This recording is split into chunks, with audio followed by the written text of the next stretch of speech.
కాంగ్రెస్ సేవాదళ్ క్రమశిక్షణకు మారుపేరని అన్నారు మంత్రి సీతక్క. నాంపల్లి ఎగ్జిబిషన్ గ్రౌండ్ లో నిర్వహించిన కాంగ్రెస్ సేవాదళ్ కార్యక్రమంలో ఆమె పాల్గొన్నారు.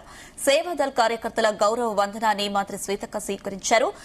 దేశ స్వతంత్ర పోరాటంలో కాంగ్రెస్ దేవ్ సేవాదళ్ పాత్ర మరువలేనిదని అన్నారు. కాంగ్రెస్ ది గాంధీ నడిచిన అహింస మార్గమని తెలిపారు. ఇక పార్టీ త్యాగాల చరిత్రను, పార్టీ గొప్పతనాన్ని, ఘనతను గ్రామస్థాయికి తీసుకువెళ్లాలని, ఆ దిశలో కాంగ్రెస్ సేవాదళ్ ముందుండి నడిపించాలని పిలుపునిచ్చారు. శిక్షణ కార్యక్రమాలను జిల్లాకు వివరిస్తే సైన్యం మరింత బలపడుతుందని ధీమా వ్యక్తం చేశారు.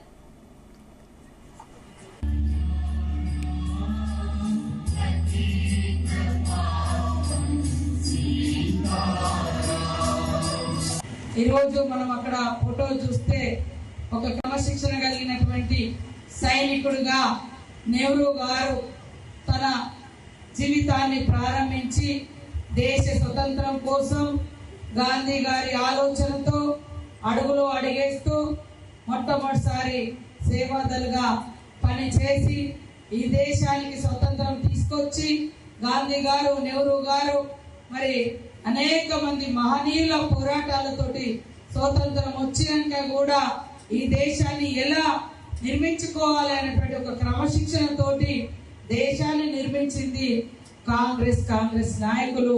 మరి గాంధీ గారి యొక్క సిద్ధాంతం వెలుగులో ఈ సిద్ధాంతం గాంధీ గ్లోబల్ ఫ్యామిలీ, గాంధీ జ్ఞాన్ ప్రతిష్టాన్ అని ఈరోజు మనం ఇక్కడ మరి గాంధీ విగ్రహాలతోటి చూపించుకుంటున్నాం, నిర్వహించుకుంటున్నాం.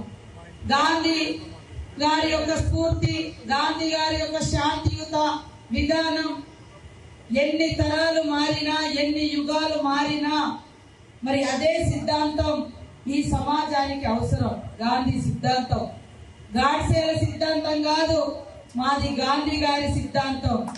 మాది గాడ్సేల మరి హత్యల సిద్ధాంతం కాదు, గాంధీ గారి అహింస సిద్ధాంతం. మరి ఈ సిద్ధాంతమే ఈ దేశానికి, ఈ ప్రపంచానికి మంచినిచ్చే మార్గాన్ని చూపించే సిద్ధాంతం. ఇది మనం అందరం అలవర్చుకోవాలి.